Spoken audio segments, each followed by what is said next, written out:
लोकाभिरामं रणरङ्गधीरम् राजीवनेत्रं रघुवंशनाथम् कारुण्यरूपं करुणाकरन्तं श्रीरामचन्द्रं शरणं प्रपद्ये कर्पूरगौरं करुणावतारम् संसारसारं भुजगेन्द्रहारम् सदा वसन्तं हृदयारविन्दे भवं भवानी सहितं नमामि मनोजवं मारुततुल्यवेगं जितेन्द्रियं बुद्धिमतां वरिष्ठं वातात्मजं वानरयूथमुख्यम् श्रीरामदूतं शरणं प्रपद्ये मङ्गलभवन अमङ्गलुहारी मङ्गलभवन अमङ्गलुहारी ब्रह्मो सुदशरथ अजिर बिहारी जय बेदीनाथ होई हित मोरा जय बेदीनाथ होई हित मोरा करऊं सुबेगी दासु मैं तोरा बंदऊं गुरुपद पदुम परागा सरचे सुबास सरस अनुरागा बंदऊं गुरुपद पदुम परागा। श्री गुरुदेव भगवान के पावन और कमलवत चरणों की वंदना करता हूं। क्यों? गुरु के चरणों की क्या विशेषता है? अगर आप में से पूछूं तो कितने ऐसे भैया हैं, कितनी ऐसी बहनी हैं हमारी जो प्रतिदिन माता पिता और गुरु के चरणों को स्पर्श करके प्रणाम करते हैं। स्पर्श करके, गुड मॉर्निंग सर, ये वाला नहीं, स्पर्श करके प्रणाम करना यदि करते हैं तो फिर यह पंचशील आपके लिए बिल्कुल नहीं है। तनाव मत लीजिए, यह पंचशील एक जगह निवास करते हैं। कहां? श्री गुरुदेव भगवान के चरणों में। अगर श्री गुरुदेव के चरणों में आपका विनय हो गया, यदि आप श्री गुरुदेव भगवान के चरणों में अपना शीश नवा दिए, तो फिर ये पंचशील नहीं, दुनिया के जितने शील है सब आपके पास आ जाएंगे। गुरु की कृपा इतनी बड़ी चीज होती है, ध्यान रखिएगा। भगवान श्री राम लंका जीत करके अयोध्या पहुंचे हैं। मां कैकेयी पूछती है, बेटा तुमने रावण को मार दिया? राम कहते हैं, मां मैंने रावण को नहीं मारा। क्या विषय है? लंका में रावण का वध करके भगवान श्री राम अयोध्या जी लौटे हैं। अयोध्या जी सबसे पहले मैया कैकेयी से मिलते हैं। मां पूछती है, रावण को तुमने मार दिया राम? हाँ? राम ने कहा, मां मैंने रावण को नहीं मारा। क्यों मारा रावण को? कौन मारा रावण को? कैसे मारा रावण? गुरु वशिष्ठ कुल पूज्य हमारे। श्री गुरुदेव भगवान वशिष्ठ जी जो हमारे परिवार के पूज्य हैं, इनकी कृपा धनुष रन मारे। ये तो इनकी कृपा है कि मैंने दानवों को युद्ध में मार डाला। रावण को इस राम ने नहीं मारा, गुरुदेव भगवान की कृपा ने मारा। गुरुदेव भगवान की कृपा जब मुझ पर हुई तो मेरे अंदर वह सामर्थ्य आया जिससे मैंने रावण को मार डाला। आपको समझ में आ रही मेरी बात?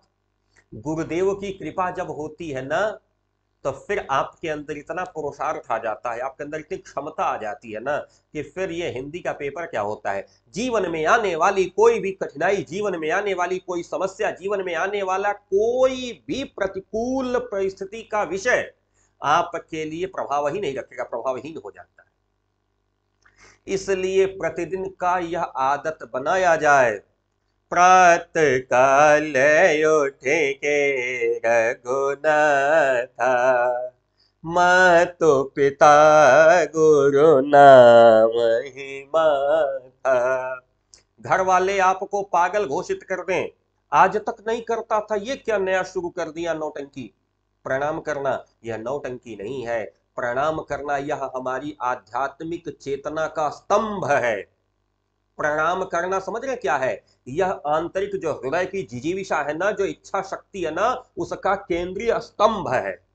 आदत डालिए, छूटने न पाए भैया।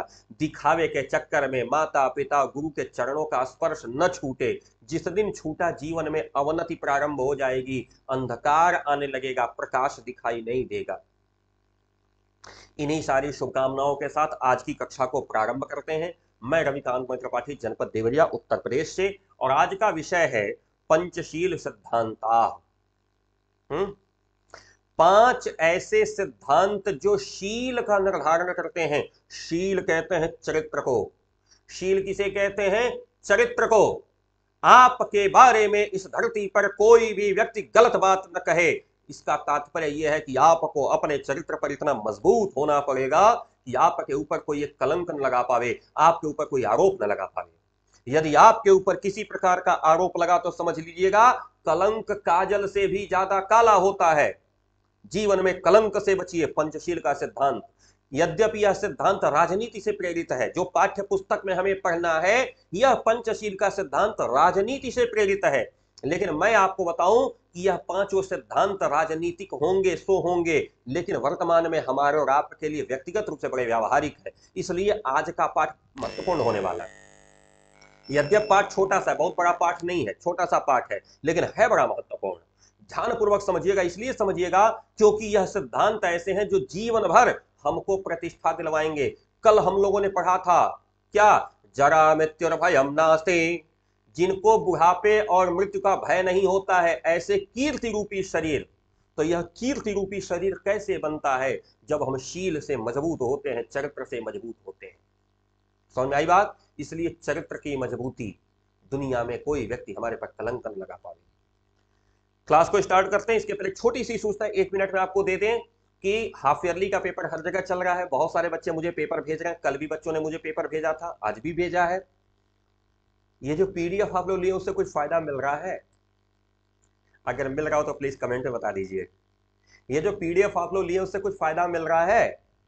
और जो लक्ष्य बैच के बंदे होंगे, लक्ष्य बैच के जो बच्चे हैं, हाँ वो बताओ भाई, एकदम पेपर धुआं धुआं उड़ रहा है कि नहीं उड़ रहा है? बताओ लक्ष्य बैच के बच्चों, बताओ ये बताओ, पेपर एकदम धुआं धुआं उड़ रहा है कि नहीं उड़ रहा है? कोई क्वेश्चन फंस रहा है क्या? अभी तक मेरे पास लगभग 5-7 पेपर आ चुके हैं जिसमें 2 महीने सॉल्व भी करवाया है।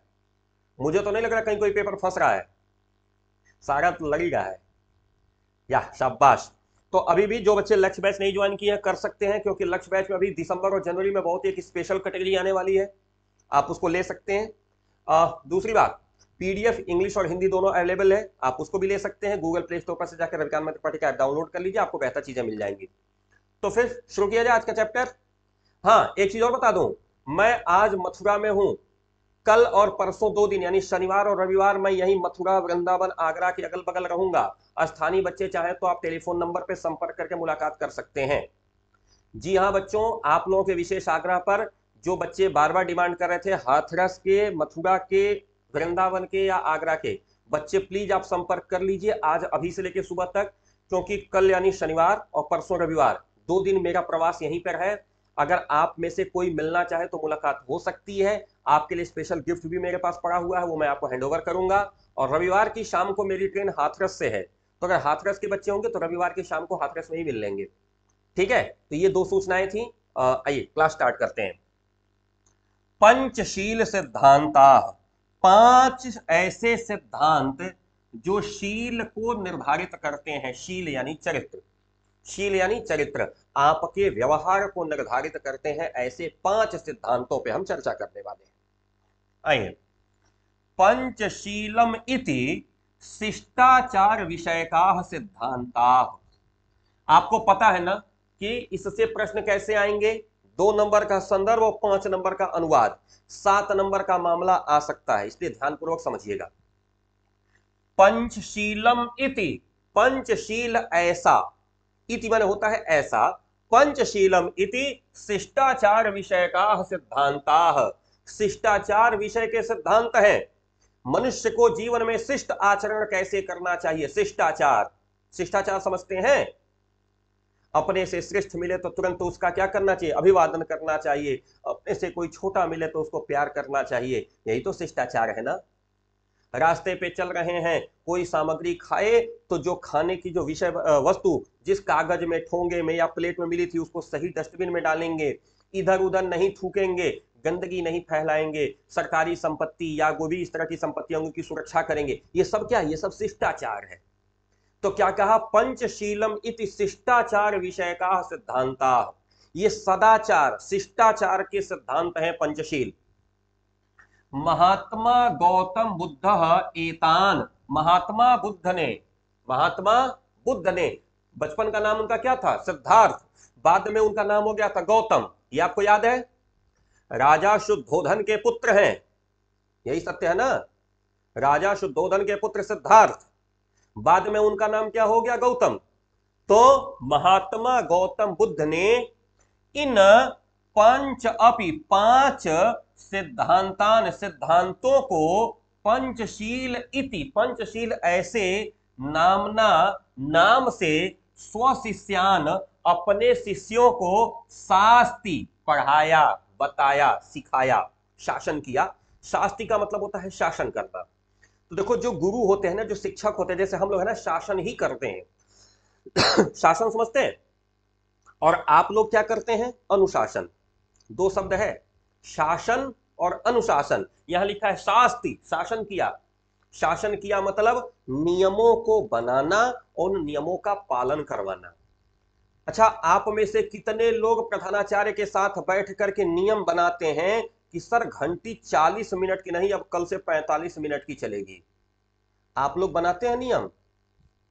नहीं, ये नियम प्रधानाचार्य और शिक्षक बंधु बैठ कर बनाते हैं, और वो नियम बना देते हैं कि घंटी 45 मिनट की चलेगी तो बस चलेगी। अब आप क्या करोगे? आपको अनुशासन करना है, यानी अपने आप को उस शासन के हिसाब से ढालना है जो शासन विद्यालय के लोगों ने बनाया। विद्यालय वालों ने कहा कि कल को ये ड्रेस पहन के आना है, तो हम अनुशासन में उसी शासन के अनुसार अपने आप को ढालने का प्रयास करते हैं।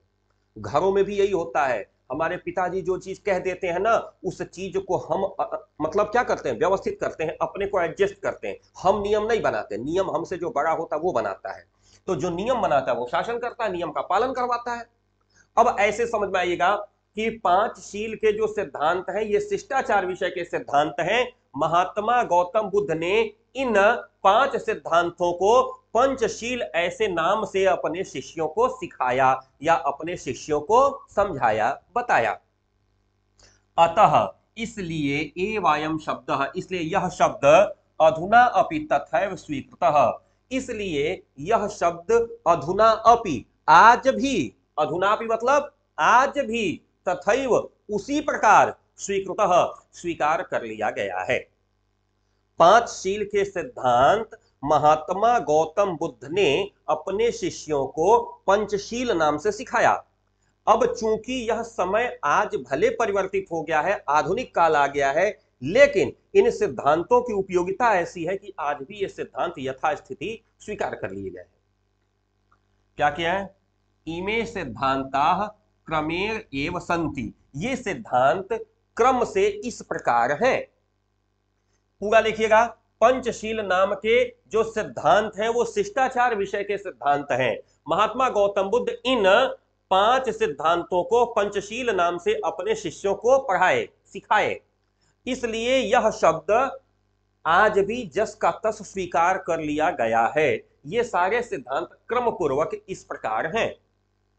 क्या क्या है? अहिंसा पहला सिद्धांत क्या है? अहिंसा। मन से, वाणी से और कर्म से किसी को कष्ट न हो, यह होती है अहिंसा। हमारे मन से, हमारे वाणी से या हमारे आचरण से किसी को कष्ट न हो, इसे कहते हैं अहिंसा। लेकिन यह तभी तक है जब तक सामने वाला हमको समझ रहा है। समझिएगा, नहीं तो बौद्ध धर्म से बड़ा शांत धर्म धरती पे कोई नहीं है। लेकिन म्यांमार में बौद्ध धर्म के लोग भी जब अकुता गए तो उन लोगों ने भी हथियार उठा लिए। ये ध्यान रखिएगा। फिलहाल मेरा जो विषय है वो है अहिंसा। अहिंसा का मतलब होता है हिंसात्मक व्यवहार न करना, अर्थात किसी को मारना, पीटना, चोट पहुंचाना, गाली देना, दुखी करना। किसी भी प्रकार से अगले के हृदय को दुख पहुंचा तो ये हिंसा है। हमारे यहाँ बौद्ध धर्म में अहिंसा को सबसे प्रमुख स्थान प्राप्त है, इसलिए पहले नंबर पे है अहिंसा। यानी मन से, वाणी से, कर्म से किसी को कष्ट न पहुंचाना। हमें भी अपने जीवन में यह उतारना चाहिए, अहिंसा। कोशिश कीजिए, जितना कोशिश कर सकते हैं हिंसा न करिए। जितना मैक्सिमम लिमिट तक जहां जा सकता है वहां तक हिंसा न करिए। दूसरा क्या है? सत्यम।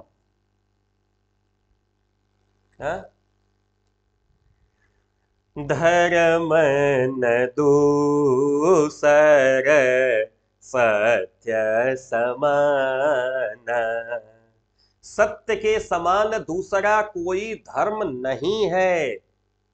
सोच लीजिएगा, सत्य के समान दूसरा कोई धर्म नहीं है। सत्य बोलना। सत्य बोलने वाला व्यक्ति तात्कालिक रूप से तो दुखी हो सकता है, कष्ट का अनुभव कर सकता है। हो सकता है कि कोई प्रकरण ऐसा है, कोई विषय ऐसा है जहां पर आपने सत्य बोल दिया तो तत्काल में आप डांट सुन जाएं, लेकिन लंबी अवधि के लिए आप निश्चिंत हो जाएंगे। लेकिन अगर एक झूठ बोले ना तो उसको छिपाने के लिए दूसरा झूठ, उसको बचाने के लिए तीसरा झूठ, उसको बचाने के लिए चौथा झूठ, और फिर उसको बचाने के लिए ऐसे पता नहीं कितने झूठ पड़ते जाएंगे। और सारे झूठ कैसे होंगे? घातांक पर चढ़ते चले जाएंगे। 2 के घात 2, फिर उसके घात 2, फिर उसके घात 2, और सोचिए कितनी बड़ी संख्या होगी। मेरी बात समझ में आ रही है? जीवन में सत्य बोलने की आदत डाली जाए। सत्य बोलने वाला व्यक्ति तात्कालिक रूप से, हाँ हो सकता है कष्ट में आ जाए तत्काल कुछ क्षण के लिए, लेकिन लंबी अवधि के लिए वो सुखी रहता है।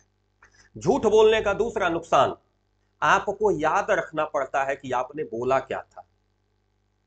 मेमोरी पावर बढ़ानी पड़ेगी झूठ बोलने के लिए। जितनी बार झूठ बोलेंगे याद रखना पड़ेगा उस व्यक्ति से मैंने इस विषय पे क्या बोला था। कल को कुछ गलत बोल दिए तो कहिए, मान ली कुछ गलत मुंह से निकल गया तो, चेंज हो गया डेटा तो।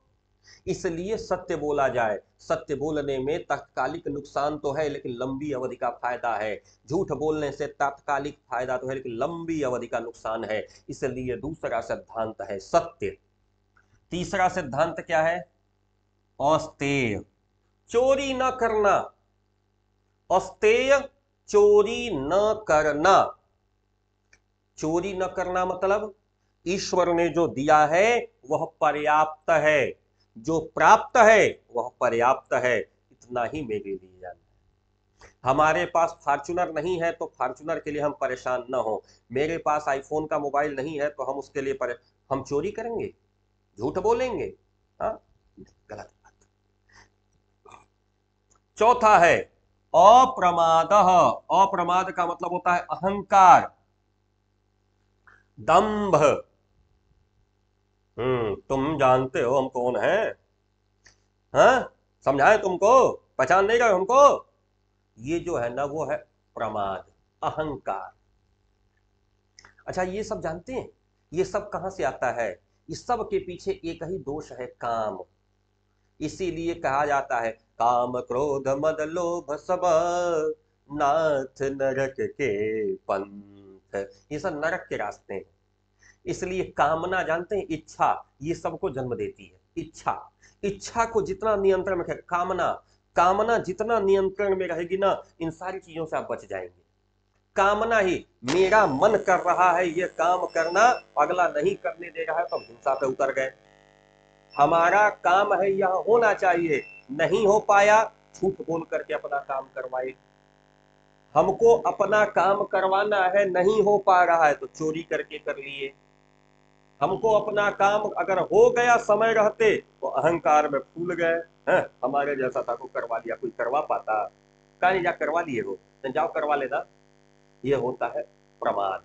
तो अप्रमाद, अहंकार न करना। और लास्ट में है ब्रह्मचर्यम, ब्रह्म का आचरण करना, सदैव सदाचरण में रहना। ब्रह्मचर्य का मतलब ये नहीं होता है कि विवाह न करना, संतान उत्पन्न न करना। ब्रह्मचर्य का मतलब होता है कि प्रातः काल उठना, अपने माता पिता का, गुरुदेव भगवान की सेवा करना, अध्ययन करना, फिर पारिवारिक जो जिम्मेदारियां आपको मिली है उन जिम्मेदारियों को समय रहते पूर्ण करना। पत्नी है तो पति के प्रति व्यवहार अच्छा रखना, पति है तो पत्नी के प्रति व्यवहार अच्छा रखना, पिता है तो पुत्र की ख्याल रखना, यदि पुत्र है तो पिता का आदर करना, शिक्षक है तो बच्चों को पढ़ाना, यदि आप छात्र हैं तो मन से पढ़ना। ये सब के सब ब्रह्मचर्य है। ब्रह्म के अनुसार आचरण करना, जिस प्रकार ईश्वर आचरण करता है। अब ईश्वर कौन है? जो श्रेष्ठ लोग हैं वही तो ईश्वर है। जिन्होंने अपने जीवन में श्रेष्ठ कर्म किए वही तो ईश्वर है। सोचिए, भाई राम को हम ईश्वर क्यों मानते हैं? क्योंकि रावण जैसे आतंकवादी का नाश करके उन्होंने पूरे पृथ्वी को, पूरी सृष्टि को क्या किया? निर्भय कर दिया। कंस को मार करके दुर्योधन जैसे दुराचारियों को मारने का उद्यम कराया तो कृष्ण भगवान हो गए। मधुकैटभ को मारा तो दुर्गा जी भगवान हो गई। जो समाज में विद्वेष फैला रहा है, जो समाज को नुकसान पहुंचा रहा है, उसको जिसने मारा वो भगवान। बात खत्म। तो ब्रह्मचर्य का मतलब होता है अपनी जो जिम्मेदारियां हमारे लिए निर्धारित हैं, उन जिम्मेदारियों का सफलतापूर्वक शक्ति के साथ निर्वहन करना। ये 5 सिद्धांत। क्या क्या? अहिंसा, अहिंसा मतलब, अहिंसा मतलब, कहिए? मन से, वाणी से, कर्म से किसी को कष्ट न पहुंचाना। दूसरा कहा सत्यम, सत्य किसे कहते हैं? झूठ नहीं बोलना। तीसरा है अस्तेयम, चोरी न करना। चौथा है अप्रमादः, अहंकार नहीं करना। और पांचवा है ब्रह्मचर्य, अपनी सौंपी गई जिम्मेदारियों का सफलतापूर्वक समयानुकूल तरीके से निर्वहन करना। ब्रह्मचर्य का मतलब होता है प्रातः काल उठना, माता पिता और गुरु की चरण सेवा करना, उनके पैरों को स्पर्श करना, प्रणाम करना और अपने दैनिक कार्य व्यवहार पर लग जाना। हाँ, मतलब बदमाशी नहीं करना। जो काम निर्धारित है, यदि आप छात्र हैं तो मन लगा के पढ़ना, यदि मैं शिक्षक हूं तो मन लगा के पढ़ाऊं, यदि आप पुत्र हैं तो अपने पिता का आदर करें, भैया हैं तो अपनी बहनों को प्यार करें, यदि बहनें हैं तो भाइयों को सम्मान करें। ये सब एक दूसरे के प्रति जो सामाजिक, जो रिश्ते की जो मर्यादा है ना, इसको संभाल करके बचा के रखना, बस यही तो ब्रह्मचर्य है। अब क्या है? अब यहां से लीजिए, बौद्ध युगे इमे सिद्धांता वैयक्तिक जीवन से अभिउत्थानाय प्रयुक्ता आसन। बौद्ध युग में ये सिद्धांत व्यक्ति के जीवन को उत्थान बढ़ाने के लिए, व्यक्ति के जीवन को उत्कर्ष की तरफ ले जाने के लिए प्रयुक्त होते रहे। बौद्ध युग में ये सारे सिद्धांत व्यक्ति के जीवन के, वैयक्तिक जीवन यानी व्यक्ति का जो जीवन आचरण होता है उसके अभिउत्थानाय, उसको और श्रेष्ठ बनाने के लिए और ऊपर उठाने के लिए प्रयुक्त आसन प्रयोग होते रहे। परम अद्य, लेकिन आज, परम अद्य, लेकिन आज, इमे सिद्धांता, ये सिद्धांत, राष्ट्राणाम परस्पर मैत्री सहयोग कारणानि विश्व बंधुत्वस्य विश्व शांतेश्च साधनानि सन्ति। बौद्ध युग में ये सिद्धांत व्यक्ति के जीवन को आगे बढ़ाने के लिए, ऊंचा उठाने के लिए प्रयुक्त होते रहे। अभी उत्थानाय मतलब ऊंचा उठाने के लिए। लेकिन आज ये सिद्धांत जितने राष्ट्र हैं, देश, परस्पर मैत्री सहयोग कारणानि, परस्पर मित्रता और सहयोग करने के लिए, विश्व बंधुत्व, पूरे विश्व में भाई बंधुता रहे, सब एक दूसरे से मिल करके रहे, कोई झगड़ा न करे। विश्व शांतेश्च, विश्व में शांति रहे, इसके साधन है। देखो बौद्ध युग में ये सिद्धांत किस लिए थे? व्यक्ति के आचरण को ऊपर उठाने के लिए प्रयुक्त होते रहे। लेकिन आज ये सारे सिद्धांत राष्ट्रों के परस्पर मित्रता, सहयोग, बंधुता यानी एक परस्पर प्रेम और शांति के साधन बने हुए हैं। राष्ट्र नायकस्य, राष्ट्र के नायक, राष्ट्र के नेता यानी पूर्व प्रधानमंत्री श्री जवाहरलाल नेहरू महोदयस्य, श्री जवाहरलाल क्या नाम इनका, नेहरू समझ आऊंगा, श्री जवाहरलाल नेहरू महोदयस्य, श्री जवाहरलाल नेहरू महोदय के क्या लिखा है? राष्ट्र के नायक, राष्ट्र के नेता श्री जवाहरलाल नेहरू महोदय के प्रधानमंत्रित्व काले, प्रधानमंत्री काल में यानी प्रधानमंत्री रहने के समय चीन देशेन सह, चीन देश के साथ भारतस्य मैत्री, भारत की मित्रता, पंचशील सिद्धांतान अधिकृत्य, पंचशील के सिद्धांतों को स्वीकार करते हुए एवं अभवत ही हुई। राष्ट्र के नेता श्री जवाहरलाल नेहरू महोदय के प्रधानमंत्रित्व काल में चीन के साथ भारत की मित्रता पंचशील के सिद्धांतों को स्वीकार करके ही हुई। यतो ही, जैसा कि उभावपि, उभौ अपि, दोनों, उभौ माने होता है दोनों, अपि माने होता है भी, उभावपि माने उभौ अपि, दोनों भी देश बौद्ध धर्म में निष्ठावंतो। क्यों? यतो ही, क्योंकि दोनों देश बौद्ध धर्म में निष्ठावान है, दोनों देशों की निष्ठा बौद्ध धर्म में है, दोनों देश बौद्ध धर्म को मानते।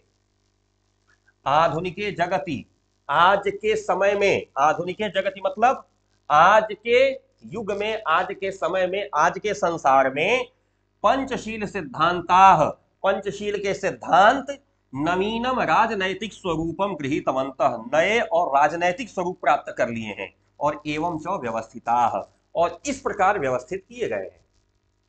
ये पैराग्राफ देखिएगा, मैं एक बार फिर से इसको एक साथ पढ़ता हूं। बौद्ध काल में ये सिद्धांत व्यक्ति के जीवन को ऊपर उठाने के लिए प्रयुक्त होते रहे, लेकिन ये सिद्धांत, ध्यान रखिएगा, परम अद्य, लेकिन आज ये सिद्धांत राष्ट्रों के आपस में मित्रता, सहयोग कारण के लिए, विश्व में बंधुत्व बढ़ाने के लिए और विश्व के शांति के साधन बने हुए हैं। राष्ट्र के नेता श्री जवाहरलाल नेहरू महोदय के प्रधानमंत्रित्व काल में चीन देश के साथ भारत की मित्रता पंचशील के सिद्धांतों को स्वीकार करके ही हुई, जैसा कि दोनों देश बौद्ध धर्म में निष्ठा रखने वाले हैं। आज के संसार में पंचशील के सिद्धांत नए और राजनैतिक स्वरूप ग्रहण कर लिए हैं और इस प्रकार व्यवस्थित किए गए। अब बताओ भैया, किसी को कोई दिक्कत? काम चल जाएगा? हा? बोलो भाई।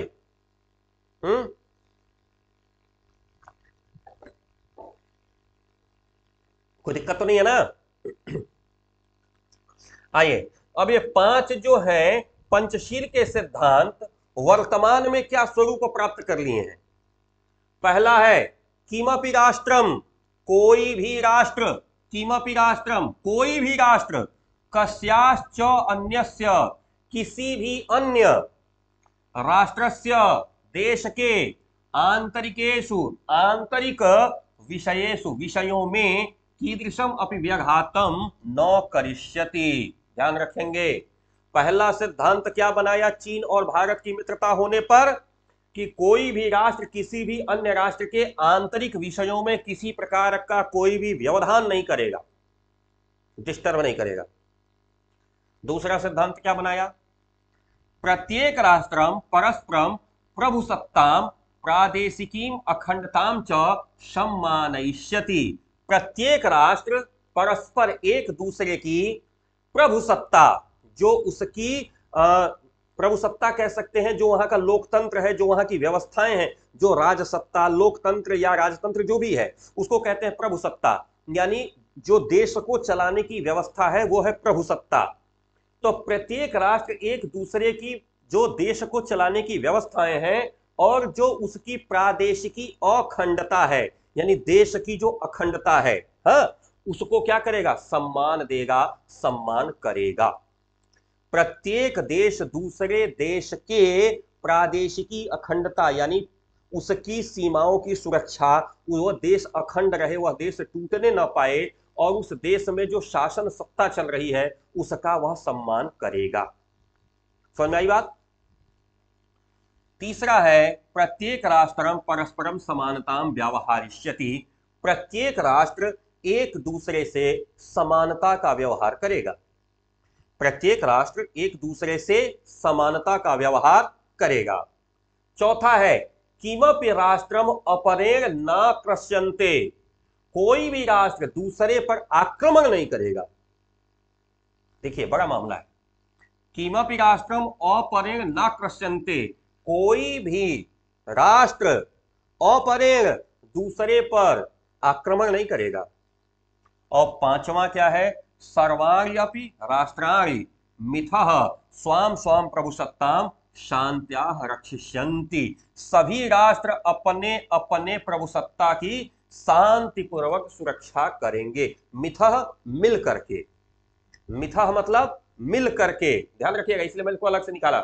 मिथः मतलब मिल करके, सभी राष्ट्र मिल करके अपने अपने प्रभुसत्ता की शांतिपूर्वक रक्षा करेंगे। ये पांच क्या निकला? क्या लिखा इन्होंने? कहा था ना, आज के संसार में पंचशील सिद्धांत के नवीन राजनीतिक स्वरूप ग्रहण कर लिए, यही पांच है। कोई राष्ट्र किसी अन्य राष्ट्र के आंतरिक विषयों में किसी प्रकार का हस्तक्षेप नहीं करेगा। प्रत्येक राष्ट्र एक दूसरे की प्रभुसत्ता और उसकी अखंडता को सम्मान देगा। प्रत्येक राष्ट्र एक दूसरे से समानता का व्यवहार करेगा। कोई राष्ट्र किसी अन्य पर आक्रमण नहीं करेगा, और सभी राष्ट्र मिल करके अपने अपने प्रभुसत्ता यानी देश की सीमाओं और व्यवस्थाओं की सुरक्षा करेंगे।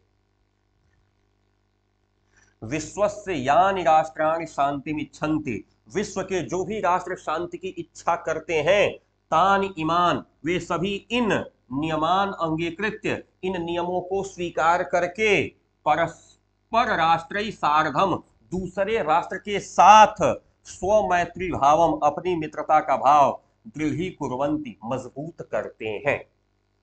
लाइन को पकड़िएगा। विश्व के जो भी राष्ट्र शांति की इच्छा करते हैं, वे सभी इन नियमों को अंगीकृत करके, स्वीकार करके, दूसरे राष्ट्रों के साथ, पर राष्ट्रीय सार्धः, दूसरे राष्ट्रों के साथ, क्या लिखा है इन्होंने? स्वमैत्री भावम, अपनी मित्रता का भाव, दृढ़ीकुर्वन्ति, मजबूत करते हैं। समझ में आ गई बात? आगे भी है चैप्टर, खत्म हो गया और है? अच्छा, एक ही पेज, ठीक है। छोटा सा चैप्टर था, क्लोज हो गया। यही था ना, इतना छोटा सा वित्ता भर का चैप्टर। हाँ चलो भाई, कहीं किसी को कोई दिक्कत हो तो कमेंट में आप हमसे पूछ सकते हैं। 2-3 सूचनाएं हैं, चैप्टर आज का क्लोज हो गया। छोटा सा चैप्टर था। कि पहली सूचना तो ये है कि मैं अभी वर्तमान में मैं मथुरा में हूं। कल और परसों 2 दिन वृंदावन, आगरा और हाथरस तीनों विजिट करने का प्लान है, 2 दिन का। देखता हूं कब कहां रहूंगा, मुझे बहुत आइडिया तो नहीं है, लेकिन मेरा कॉन्टेक्ट नंबर आप लोगों के पास है।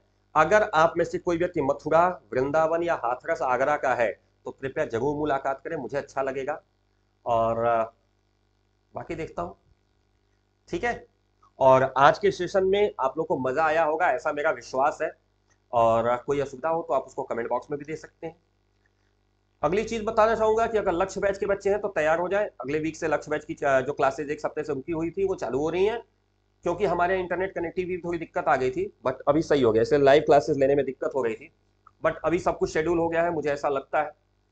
और नया बैच भी, लक्ष्य बैच में एक बहुत ही स्पेशल हम लोग लेके आ रहे हैं। दिसंबर और जनवरी में बहुत जल्दी हम उसको अनाउंस करेंगे, तो वो भी आपके लिए है। और पीडीएफ आपके लिए बहुत महत्वपूर्ण है। मात्र 75 रुपए में हिंदी की पीडीएफ और 65 रुपए में इंग्लिश की पीडीएफ रेडी है, आपके पास पहुंच जाएगी पीडीएफ फॉर्मेट में, कागज प्रिंट होकर के नहीं।